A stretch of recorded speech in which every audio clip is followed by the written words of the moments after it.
wato masoyiya ina son yadda kike nuna kulawa ki da soyayya ki a gare ni. Sai nake ji kamar duk duniya babu namijin da ya kai ni sa'a. Baby kenan. Ai duk duniya ban da masoyin da ya wuce kai. Ka san yadda nake son ka kuwa? Ba zan iya soyayya da kowa ba in ba kai ba. Gaskiya na ji daɗi. Idan ba za ki damu ba, ina so na mana addu'a. Kawai duk abin nan ciki ce amu. Okay, ba damuwa. Ina jin ka. Baby. Na? Allah ya miki albarka. Amin. Allah ya targaɗa dukkan makiyanmu.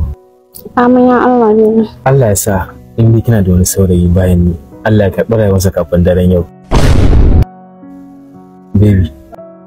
Na'am. Allah ya sa in dai kina da wani saurayi ba ni ba, Allah ya karɓi rayuwarsa kafin daren yau. Dan Allah malam da aka ta. Kamar ya Allah ya ɗauki rayuwar shi. Me kake da shi? Me ka tara? Matsiyaci kawai. Ni da mun soyayya ta kuɗi ne kuma kaga kai baka da shi matsiyaci ne kai. To kaga daga yau ba ni babu kai. Kar ka sake zuwa kofar gidan kan sake ganin ka wawa matsiyaci. Ki bi kika ce duk duniya ne kada yake. Allah ka wuce. Na san yadda zan yi amfani kuɗi na.